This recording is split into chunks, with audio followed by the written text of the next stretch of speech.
믿음의 조상 아브라함이라는 말씀의 제목으로 하나님의 말씀 증거하겠습니다.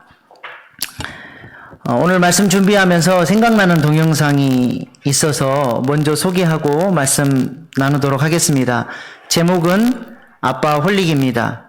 저희 딸 시온이가 2돌 가까이 됐을 때 찍었던 영상입니다.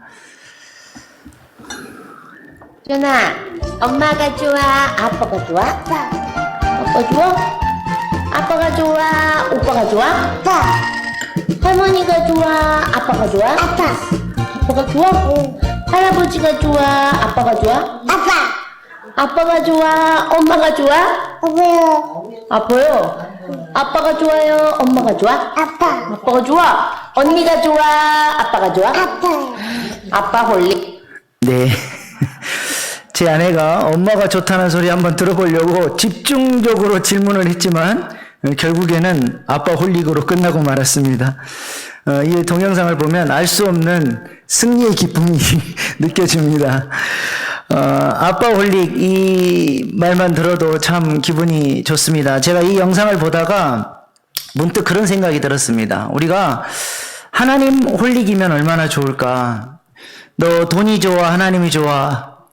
하나님. 너 권력이 좋아? 하나님이 좋아? 하나님. 너 육체의 정욕이 좋아? 하나님이 좋아? 하나님. 우리가 유혹의 순간마다 하나님이라고 담대하게 선포할 수 있으면 얼마나 좋을까, 그런 생각을 해봤습니다. 오늘 본문 말씀에 하나님 홀릭이라고 불리울 만한 사람이 등장을 하죠. 바로 믿음의 조상 아브라함입니다. 우리는 아브라함을 믿음의 조상으로 알고 있어서 아브라함 그러면 하나님이 본토 친척 아비집을 떠나라 하셨으니까 믿음으로 기꺼이 아브라함은 떠났을 것이라고 생각을 합니다. 그리고 매일의 삶 속에서 믿음으로 승리하고 하나님 홀릭으로 하나님을 선택하며 살았을 것이라고 생각을 하지만 성경은 아브라함이 처음부터 그렇게 믿음의 조상이었다라고 말하지 않습니다. 아주 어린아이 수준의 믿음에서부터 점점 성장해가는 그러한 아브라함의 인생 여정을 하나님께서 우리에게 보여주시죠. 우리가 앞으로 이 아브라함의 인생을 좀 살펴보면서 우리의 삶 가운데도 동일하게 역사하시는 그 아버지의 은혜를 우리가 찾을 수 있기를 소망합니다. 오늘 본문 말씀은 아브라함이 셈의 후손임을 우리에게 가르쳐 줍니다. 근데 성경은 셈을 소개할 때 에벨 온 자손의 조상이라고 그렇게 소개를 하죠. 오늘 창세기 10장 21절 말씀에 보면 셈을 처음으로 소개하면서 저렇게 이야기를 합니다. 왜 굳이 셈을 에벨 온 자손의 조상이라고 소개를 할까? 저 말 속에 셈의 족보의 정체성이 들어있기 때문에 그렇습니다. 에벨이라고 하는 히브리어는 헤베르라고 하는 단어를 쓰는데요. 강을 건너서 다른 지역으로 넘어갔다라는 그런 뜻입니다. 이 헤베르가 뭐냐? 우리가 이미 알고 있는 단어예요. 이스라엘 백성들을 뭐라고 불러요? 히브리 민족이라고 부르잖아요. 이 히브리 민족이 바로 에벨이고 헤베르이고 히브리입니다. 그 뜻은 하나님께서 이스라엘 백성들을 은혜로 선택하셨고 그들이 하나님의 명령에 순종해서 바벨론 지역, 사탄이 지배하는 하나님께 불순종하는 그 지역을 넘어서서 강을 건너 하나님이 통치하시는 땅으로 넘어간 민족이 바로 히브리 민족이라고 하는 것입니다. 바벨론의 질서가 주류를 이루는 그 사회에서 아무도 하나님의 명령을 순종하지 않는 그때에 그들은 하나님의 명령에 순종해서 강을 건넜다라고 하는 것입니다. 하나님은 그렇게 순종함으로 강을 건넌 그 족보를 사랑하시고 그들을 통해서 하나님 나라의 구속사를 이루어 가시는 것입니다. 우리 신자들도 어떤 존재들입니까? 우리도 하나님께서 은혜로 선택하여 주시고 사탄이 지배하는 이 세상 질서에서 강을 건너 하나님이 통치하시는 세상, 하나님 나라로 옮겨진 사람들이죠. 그래서 우리는 세상 질서가 아니라 이제 하나님을 왕으로 모시고 하나님의 명령에 순종하며 살아야 할 존재들로 부름받은 것입니다. 그렇다면 여러분은 지금 어떻게 하나님의 말씀을 따라 순종하며 살아가고 계십니까? 하나님의 말씀에 영향력을 받아서 그 말씀에 순종하고 살아가는 사람이 강을 건넌 사람들이에요. 우리는 강을 건넌 사람들 맞습니까? 아멘입니까? 네, 그러면 우리가 이제는 하나님의 지배 아래서 하나님의 말씀의 영향력을 자꾸 받아야 돼. 유명한 부부 상담학자인 존 가트맨은 행복한 부부가 되기 위해서는 반드시 서로가 서로에게 영향력을 주고받아야 한다라고 강조를 합니다. 부부가 서로 맞춰가기 위해서는 서로 조심해야 될 부분들을 조심해주고 또 상대방이 원하는 방식으로 사랑하면서 그렇게 부부가 건강하게 세워져 가야 하는 것이죠. 근데 상대방이 요구하고 당신 이렇게 해줬으면 좋겠어, 그거 하지 말았으면 좋겠어 라고 사랑을 담아서 권면하는 것을 전혀 듣지를 않으려고 하는 사람들이 있다는 것이죠. 걔야 짖어라, 나는 내 갈 길 간다, 내 성질 알지, 나 건들지 마, 네가 맞춰, 이러면 절대로 건강한 부부, 행복한 부부가 될 수 없다는 것이죠. 하나님과의 관계에서도 마찬가지라는 겁니다. 우리가 하나님과 친밀한 관계를 이루면서 하나님 안에서 성장해 가려면 우리가 하나님으로부터, 하나님의 말씀으로부터 계속 영향력을 받으려고 해야 한다는 것이죠. 하나님의 말씀을 지식으로만 끝나버리는 것이 아니라 그 말씀이 내 삶 속에, 내 마음 속에 영향력으로 역사할 수 있도록 그 말씀을 붙들고 살아보려고 노력을 해야 한다는 것입니다. 하나님의 말씀을 지식이 아니라 천둥 번개와 같은 하나님의 음성으로 들을 수 있어야 합니다. 그리고 그 말씀을 붙들고 살아갈 때에 전능하신 하나님의 능력을 우리가 경험하게 되는 것입니다. 지난주에 한 집사님께서 저에게 그렇게 말씀하시더라고요. 목사님, 요즘 목사님 말씀 때문에 제 인생이 괴롭습니다. 자꾸 말씀을 듣고 내 삶에 적용하려고 하다 보니까 이게 안 되는 거예요. 어려운 거예요. 죄송한 마음이 들었지만 사실은 제대로 신앙생활을 하고 있는 겁니다. 하나님의 말씀을 자꾸 불편하게 들어야 돼요. 그리고 그 말씀이 내 삶 속에 적용되어지기 위해서 애를 써야 돼요. 그러한 과정들을 통해서 하나님의 말씀이 나를 자꾸 하나님의 사람으로 빚어가는 것이죠.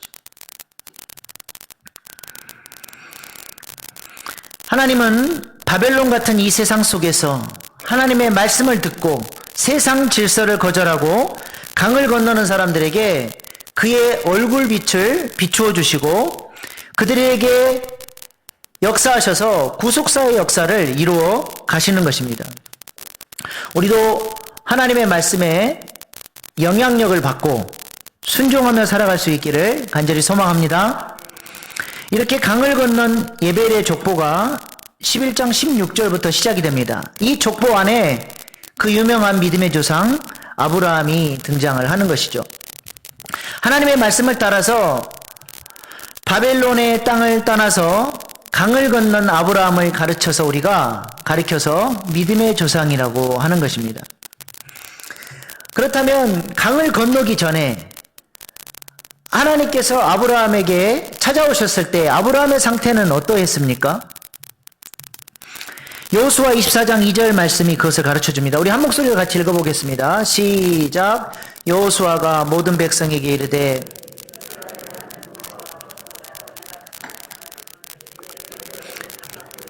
아브라함의 아버지 나홀의 아버지 데라가 강 저쪽에 거주하여 다른 신들을 섬겼으나 강 저쪽에 어디를 말하는 거예요? 사탄의 지배가 있고 바벨론의 질서가 있는 그 땅에서 데라는 우상 숭배하며 살았다라고 하는 것입니다. 당시 갈대아 우르는 메소포타미아 문명의 발상지고 아주 풍요로운 도시였습니다. 이미 4000년 전에 수세식 화장실이 있을 만큼 매우 발달된 문화와 웅장한 문명을 자랑했던 곳입니다.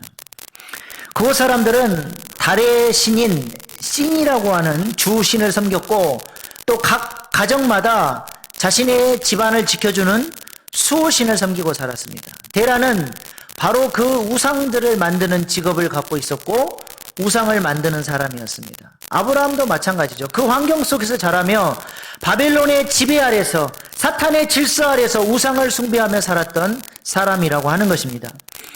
또한 하나님께서 아브라함을 찾아오셨을 때의 아브라함의 상태는 어떠했습니까? 창세기 11장 30절에 보면 아브라함의 아내가 자식이 없었어요. 생육하고 번성하는 것과는 전혀 상관이 없는, 당시에 아이가 없었다라고 하는 것은 저주받은 사람이라는 것입니다. 그러니까 아브라함은 어떤 상태였습니까? 사탄의 질서 아래서 우상을 숭배하며 저주 아래 살던 사람입니다. 아브라함이 하나님의 은혜를 받을 만한 그 어떤 근거가 전혀 없는 것이죠. 자랑할 만한 것이 없는 겁니다. 아브라함이 하나님을 만난 것은 오직 하나님의 유일하신 선택, 그리고 전적인 하나님의 은혜로 말미암아 아브라함은 하나님을 인격적으로 만날 수 있게 된 것이죠. 어떤 식으로 하나님께서 아브라함에게 찾아오셨는지는 구체적으로 말씀하지 않습니다. 그러나 분명한 사실은 하나님의 살아계심을 아브라함에게 아주 분명하게 계시해 주시고 보여주셨어요. 요즘 중동에는 복음을 전할 수가 없으니까 그 이슬람 문화권에 하나님께서 어떻게 역사하시냐면 수많은 사람들에게 꿈과 환상을 통해서 그들이 하나님을 만나고 예수를 구주로 영접하는 역사들이 굉장히 많이 일어납니다. 제가 오늘 사실 영상을 준비했다가 설교가 길어질 것 같아서 잘라버렸어요. 아마 아브라함에게도 하나님께서 그러한 방식으로 초자연적인 역사로 나타났을 겁니다. 그리고 아브라함의 믿음이 생기니까 하나님께서 명령하시죠. 뭐라 그러세요? 너는 너의 고향, 친척, 아비 집을 떠나서 하나님이 명령하시는 사명의 땅으로 가라고 말씀하십니다. 내가 너를 통해서 할 일이 있다. 그래서 아브라함은 이 하나님의 은혜를 얼마나 확실하게 경험을 했는지 평생 살아왔던 삶의 기반인 그 우르 지역의 모든 것을 버리고 하나님의 명령을 쫓아 알지도 못하는 땅을 향해서 출발하게 된 것입니다. 여러분은 하나님을 만나고 무엇으로부터 떠나셨습니까? 하나님을 제대로 만난 사람들은 반드시 버리는 게 있습니다. 반드시 인생의 방향성이 달라지게 되어 있습니다. 하나님을 만났는데도 예수 믿기 전이나 후나 아무것도 변함이 없다. 그게 기적이죠. 그럴 수가 없는 겁니다. 아브라함은 이렇게 하나님을 만나고 새로운 인생의 여정이 시작이 된 것입니다. 하나님의 명령을 따라 갈대아 우르를 떠났습니다. 그러다가 갈대아 우르를 떠나서 가나안 땅으로 나아가는 여정 속에 하란이라고 하는 도시에 방문하게 되죠. 근데 하란은 갈대아 우르보다 더 번성한 도시입니다. 하란이라는 이름 자체가 교차로라고 하는 의미를 갖고 있는데 무역의 중심지예요. 그 도시 안에 달의 신이라고 하는 신의 성전이 있었던, 대성전이 있었던 아주 발달된 도시입니다. 그 하란까지가 메소포타미아 문명이에요. 근데 문제는 아브라함이 아직 믿음이 덜 성숙해서 그런지 모르겠지만 이 하란의 매력에 폭 빠진 거죠.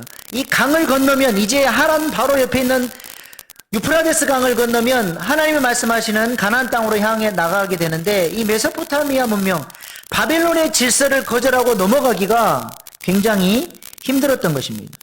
아브라함 이동 경로 한번 보여주시기 바랍니다. 네, 사진. 네. 이게 밝아지는 바람에 여기 들어가니까 이게 레이저 포인트가 안 돼 버리네요. 여기 그 페르시아만 여기 위에 보면 우르 보이시죠? 여기가 아브라함의 고향이에요. 하나님께서 떠나라 말씀하셔서 쭉 올라갑니다. 바벨론 지역. 저 북쪽이 뭐예요? 하란이 있죠. 저기서 이제 건너는 강이 유프라테스 강이에요. 거기서 넘어가면 이제 가나안 땅으로 들어가게 되는데 여기를 넘어가지를 못하고 하란에서 나이가 75세가 될 때까지 주저앉아 버리게 되죠.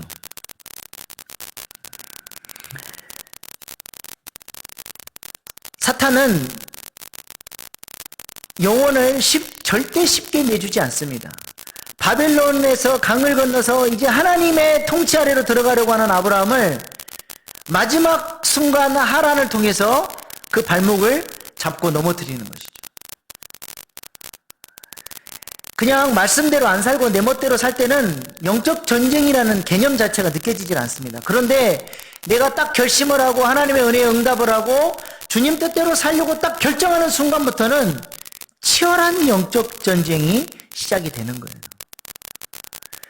지난주에 손흥민이 아주 중요한 아스날과의 경기에서 골도 넣고 맹활약을 했습니다. 그런데 아스날에서 이미 손흥민 선수가 활약할 것을 알고 수비수들이 아주 그냥 작심을 하고 손흥민을 마크를 하는데 팔꿈치로 때리고 발로 차고 저러다 얘 죽겠다 싶을 정도로 심하게 견제를 하더라고요. 왜 그렇습니까? 실력이 없으면 건들지도 않아요. 대인 마크 하지도 않습니다.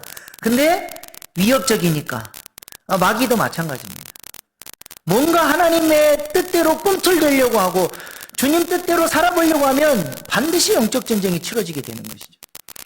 안타깝게도 아브라함은 이 하란의 바벨론 질서의 마지막 유혹을 이겨내지 못하고 그 자리에 주저앉게 됩니다. 하나님은 그렇게 아브라함 스스로 자신의 힘으로 이 바벨론 질서를 이기고 주님 뜻 가운데 나오지 못할 것을 아시고 다시 한번 하나님이 찾아오셔서 은혜 주시고 또 지지하시고 격려하셔서 잃어버린 사명을 회복하도록 하나님께서 아브라함에 역사해 주십니다. 아브라함의 생애를 보면 아브라함이 주저앉을 때마다 하나님은 어때요? 포기하지 않고 집요하게 또 아브라함에게 찾아오셔서 은혜 주시고 지지하시고 격려하셔서 그 사명의 길을 갈 수 있도록 하나님께서 그렇게 인도를 하시는 것입니다. 어떤 집요한 토끼가 약국에 가서 약사님께 약사님 당근 있어요? 없어요. 그랬더니 포기하고 돌아갑니다. 그 다음날 와서 약사님 당근 있나요? 아니 없다니까. 또 돌아갑니다. 그 다음날 또 와서 약사님 당근 있어요? 아니 없다니까. 없다고 몇 번을 말하는데 계속 와서 귀찮게 하냐고. 너 한 번만 더 당근 있냐고 물어보면 가위로 귀를 잘라버린다. 이제 협박을 한 겁니다. 그 다음날 토끼가 또 왔어요. 그리고는 질문이 달라졌습니다. 약사님 혹시 가위 있으세요? 없는데? 그러면 혹시 당근 있나요? 마지막까지 집요하게 토끼가 당근을 찾았다고 하는데 우리 하나님이 그렇습니다. 절대로 우리를 포기하지 않는, 또 은혜 주시고 또 기다려 주시고 또 지지하시고 격려하셔서 우리를 하나님의 사람으로 세우시기 위해서 인도에 가신다고 하는 것입니다.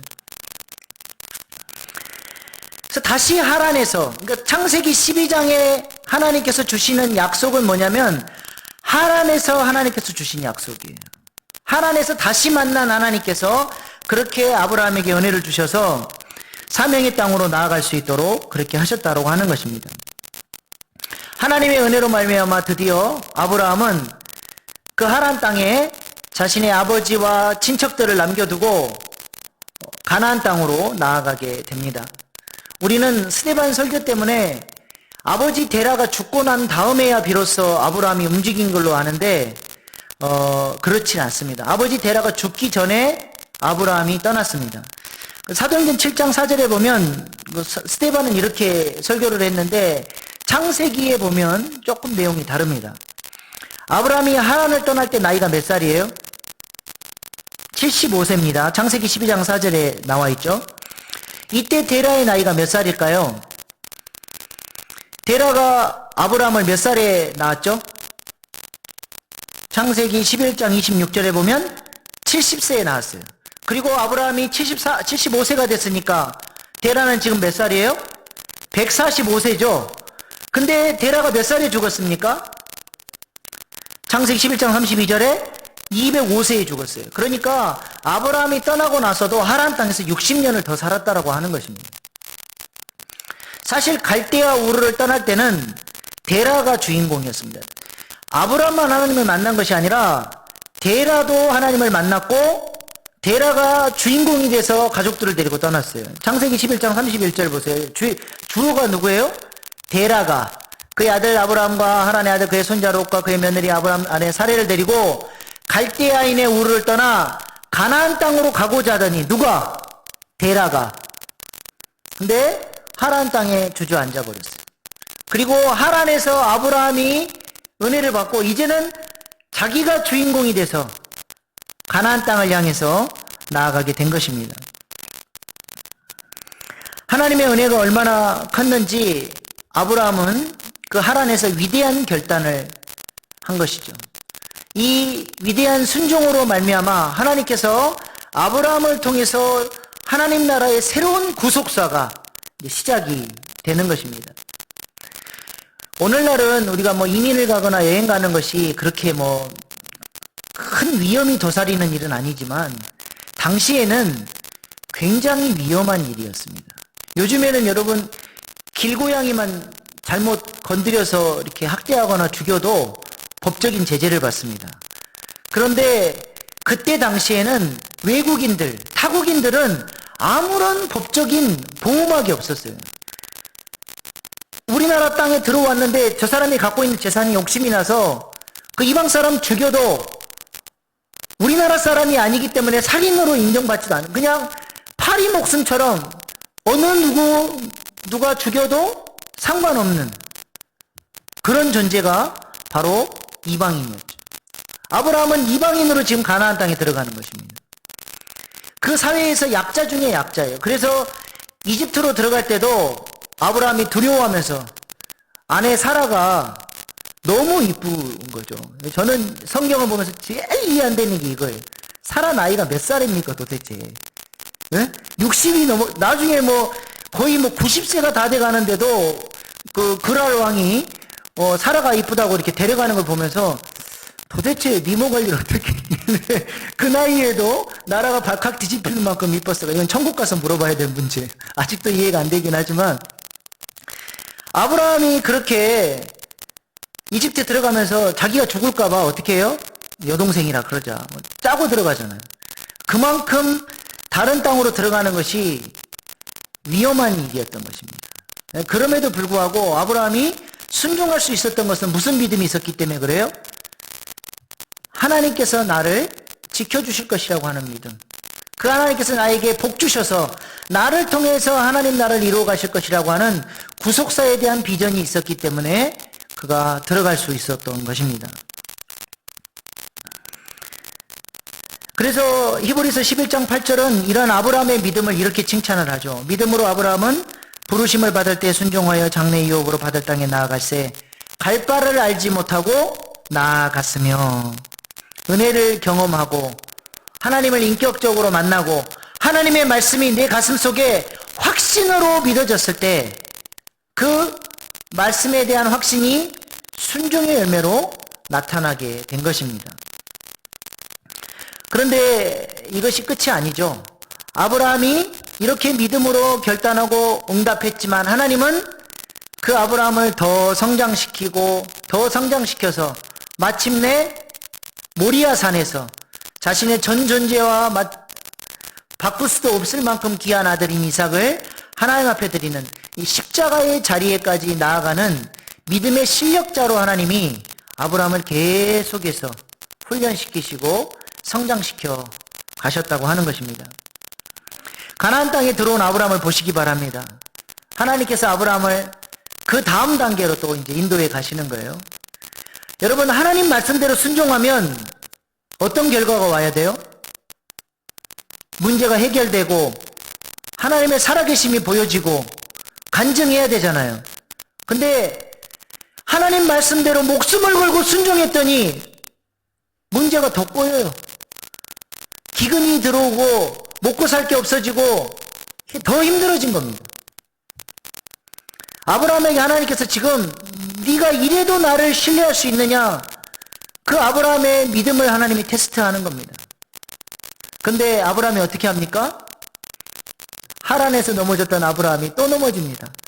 저는 이런 거를 볼 때마다 위로가 돼요. 믿음의 조상 아브라함도 이렇게 넘어지는구나. 우리도 마찬가지잖아요.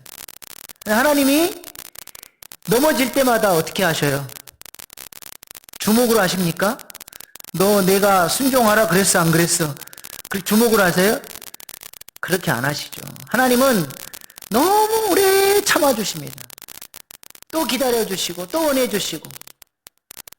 하나님이 주목으로 했으면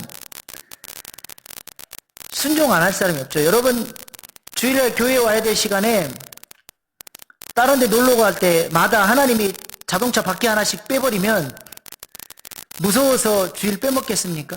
하나님 그렇게 안 하시는 거예요. 왜 주목으로 안 하시죠? 주목으로 하면 빠르죠. 그러나 주목이 무서워서 움직이는 사람은 종이에요. 하나님 우리를 종으로 부른 게 아니에요. 아들로 불렀어요. 하나님의 가슴을 알고 그 은혜에 설복당해서 하나님이 원하신 뜻에 이제는 내가 인격적으로 응답하고 순종하며 나아가는 수준으로 성장하기까지 하나님이 기다려주시고 또 은혜 주시고 해주시는 것입니다. 이것이 우리 하나님이시죠. 신앙 성장 도표 한번 보여주십시오. 네, 아브라함이 갈대우르에서 하나님을 만났어요. 근데 그 받았던 첫사랑을 잃어버리고 하란에서 완전히 주저앉았습니다. 하나님이 다시 나타나셔서 은혜 주셔서 고점으로 올라가죠. 그리고 믿음으로 가나안 땅으로 나아갔는데 자기 기대와 달라. 하나님께 속은 것 같아요. 하나님 분명히 약속하시고 복 주신다 그랬는데 기근이 든 거예요. 속았구나. 그리고는 애굽으로 도망가요. 그때 하나님이 주목으로 다스리는 게 아니라 또 나타나셔서 은혜 주셔서 영적 디딤돌을 받고 올라갈 수 있도록 계속 하면서 점점 십자가의 자리까지 나아가도록 하나님이 인도를 하셨다라고 하는 것입니다. 애굽에서 하나님께서 어떻게 역사하셨어요? 아브라함에게 찾아오셔서 너 왜 불순종했어라고 책망한 게 아니라 누구를 혼냈어요? 이집트 왕 바로를 혼냈어요. 너 아브라함 털끝 하나도 건들지 마. 바로가 얼마나 무서웠는지 벌벌 떨면서 아브라함에게 사례를 돌려줬을 뿐만 아니라 수많은 재산까지 얹어주면서 이집트 땅을 조용히 나가십시오. 에스코트까지 해가지고 내보내주는 거예요. 이 경험을 통해서 아브라함의 마음속에 무슨 생각이 들었을까요? 어쩌면 아브라함은 자신의 집안을 지켜주는 가정 수호신 정도로 생각했을지도 모르겠습니다. 그런데 하나님은 어떤 분이세요? 당시 패권을 장악하는 이집트의 파라오, 가장 위대한 왕이라고 하는 파라오도 하나님 앞에 벌벌 떨면서 자신을 선대하는 걸 보면서 도대체 하나님이 어떤 분이시길래 바로 왕마저도 이렇게 벌벌 떨게 만드시는가? 아브라함의 약점은 계속 뭐에 넘어지고 있어요, 지금? 경제적인 문제, 물질 문제에 있어서 좀 약점이 있어요, 아브라함이. 하란에서도 그랬고, 가나안 땅에 들어와서도 또 잘 먹고 잘 사는 이집트로 도망을 가잖아요. 계속해서 믿음으로 응답하려고 했다가 경제적인 문제가 생기면 또 주저앉고 계속 경제적인 이 문제를 극복하지 못하는 그 아브라함에게 이 사건을 통해서 하나님께서 믿음을 심어주시는 거예요. 하나님이 어떤 분이시냐? 그분을 믿고 따르면 내가 먹고 사는 문제는 하나님께서 책임져 주시는구나. 내가 아무리 돈을 벌려고 해도 안 되는데 하나님이 바로 한번 살짝 협박해서 조금 집어주니까 내가 이렇게 거부가 됐구나. 내 일평생 이 경제 문제를 하나님께 내가 의탁하고 살아야 되겠다. 그때 이후로 이 이집트에서의 하나님의 지지와 격려를 경험하고 난 이후로 아브라함의 믿음의 지평이 확 넓어져요. 하나님을 이해하는 수준, 경제의 문제, 이런 부분들이 하나님을 신뢰하는 수준으로 딱 믿음이 한 단계 딱 성장하고 나니까 그 다음부터 경제적인 문제가 터졌을 때 믿음으로 응답하기 시작합니다. 롯과 재산 다툼이 있었을 때 더 좋은 땅을 롯에게 양보하고, 또 나중에 롯이 연합군에 의해서 잡혀갔을 때 아브라함이 그 연합군과 목숨을 걸고 싸워서 롯을 구출해내고 수많은 전리품을 가지고 돌아오게 되는데 그 전리품을 다 돌려줘 버려요. 왜요? 하나님이 내 인생 책임져 준다라고 하는 믿음이 있었기 때문입니다. 그러면 이제 아브라함의 신앙의 수준은 끝난 겁니까? 또 다른 문제로 하나님이 이제는 믿음으로 이삭 낳는 일에 아브라함을 데리고 가시는 거예요. 계속 지지하시고 격려하셔서 믿음의 실력자로 하나님이 계속 키워 나가신다고 하는 것입니다. 그러므로 우리는 이 아브라함의 인생 여정 속에서 포기하지 않으시는 하나님의 열심을 우리가 발견하게 되는 것이죠. 이것은 동일하게 누구를 향한 열심일까요? 바로 우리를 향한 하나님의 열심이라고 하는 것입니다. 여러분이 지금 오랫동안 하란에 주저앉아 있을 수 있습니다. 하나님이 명령하신 그 자리에 있지 않고 애굽으로 도망가실 수도 있어요. 반복해서 넘어지는 연약함이 있을 수도 있습니다. 그러나 하나님은 절대로 우리를 포기하지 않으시고 마침내 모리아산에 올라 자기 십자가를 지고 하나님께 우리의 전 존재를 드리는 그런 수준으로 하나님께서 우리를 빚어가실 것입니다. 자꾸 넘어지고 스스로 실망하여서 난 아닌가 봐 좌절하십니까? 오늘 이 예배를 통해서 하나님은 또 우리에게 지지하시고 격려하시고 아브라함의 인생 여정을 보여주시면서 난 널 포기하지 않았다. 이 예배를 통해서 하나님 다시 우리에게 은혜 주시고 또 지지하시고 격려하셔서 그 넘어진 자리에서 다시 일어나서 하나님의 사명자로 살아갈 수 있도록 하나님이 지금 이 시간에도 우리를 부르시는 것입니다. 그래서 우리가 기쁨의 50일 동안 뭐 하자 그런 거예요? 감사 묵상하자고 하는 거예요. 매일 우리의 매일의 삶 속에서 아브라함에게만 그렇게 하나님이 지지하시고 격려하시고 은혜 주신 것이 아니라 나에게는 관심도 없을 것 같은 그 하나님이 나를 얼마나 세심하게 포기하지 않고 은혜 주시고 지지하시고 격려하시는지를 감사 묵상을 통해서 찾아보자는 거예요. 그러면 얼마나 힘이 나는지 모릅니다. 하나님이 나를 이렇게 사랑하시는구나. 나를 이렇게 기대하시는구나. 내가 이 은혜 앞에 응답해야 되겠다. 이 기쁨의 50일 기간 동안에 우리를 향한 하나님의 끈질긴 열심과 은혜를 발견할 수 있기를 소망합니다. 하나님은 변화시키지 못할 사람이 없습니다. 그 열심으로 반드시 우리를 하나님이 기뻐하시는 믿음의 실력자로 키워내 주실 줄로 믿습니다. 마지막으로 살인까지 저질렀지만 하나님께서 은혜로 변화시켜 주신 한 여인의 인생을 우리 영상으로 보고 말씀을 마치도록 하겠습니다.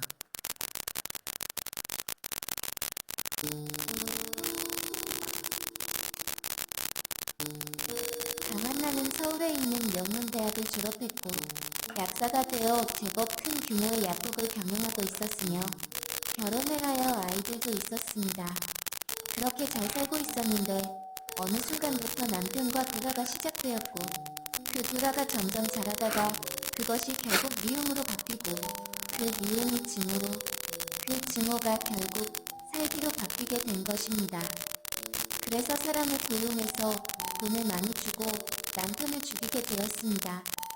그리고 어렴풋하게 눈치를 챈 시어머니마저 죽이려고 사고를 과장해 몇 번의 살인 시도를 했지만 그때그때 미수에 그치고 결국 꼬리가 잡혀 성동구치소에 수용되었습니다.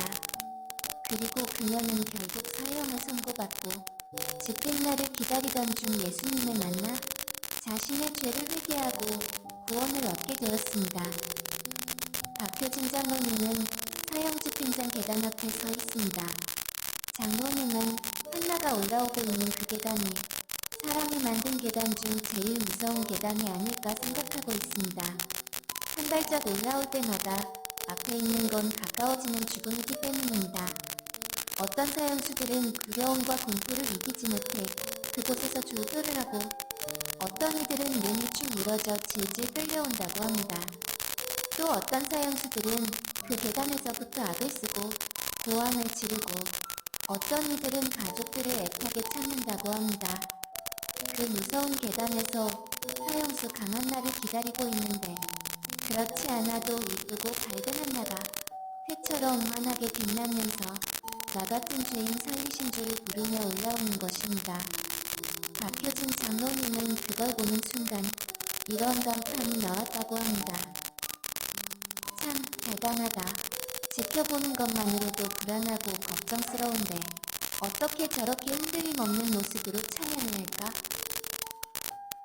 그녀는 그렇게 찬양을 부르며 사형장으로 들어왔고 자리에 앉았습니다.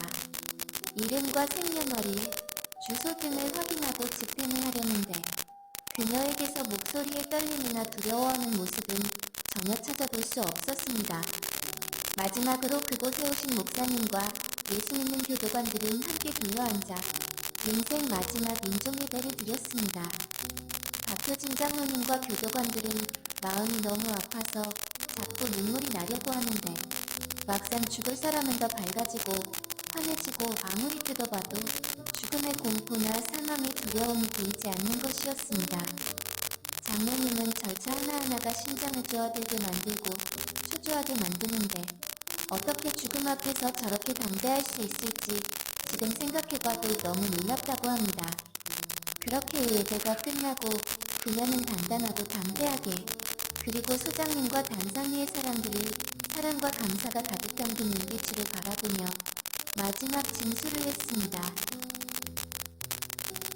이 땅에 하나님의 나라가 속히 임하셔서 다시는 저처럼 악한 죄를 저지르는 사람이 없어지고 이런 무서운 형벌도 사라지는 날이 오기를 소원합니다. 사탄에게 속아 이런 엄청난 죄를 저지른 저 같은 죄인을 용서해 주신 하나님께 정말 감사합니다. 오늘 제가 떠나면 제 어린 남매는 부모를 잃은 고아가 되겠지요. 그러나 하나님 아버지께서 어린 것들을 잘 키워주실 줄로 믿고 저는 하늘나라로 떠나겠습니다. 제 모든 소유를 다 팔아서 전부 가난한 영아원에 보내기를 원합니다. 안녕히 계세요. 그동안 감사했습니다. 그녀는 그렇게 자신의 기도와 같은 유언을 남기고 박효진 장로님의 마지막 기도를 받고 하늘나라로 떠났습니다. 그녀는 구치소에 있는 동안 성경을 50회 이상 통독하였고 천여 명의 미개 제소자들에게 행함과 진실함으로 전도하여 그들의 영혼을 구했으며 많은 교도관들을 감동시켜서 그들 중 많은 이들도 그녀의 모습을 통해 예수님을 영접했다고 합니다. 서울구치소에서 같이 제소 생활을 했던 제소자들은 그녀의 행함 있는 진실한 모습을 잊지 못해 출소 후에 선교회 모임을 만들어 지금까지도 정기적인 만남을 가지고 있고 또 교정교회에 힘쓰고 있다고 합니다. 하나님의 놀라운 인재를 믿습니다. 네, 하나님이 고치지 못할 사람은 없습니다. 하나님께서 우리를 구속사를 위해서 아름답게 빚어가실 줄로 믿습니다. 기도하시겠습니다.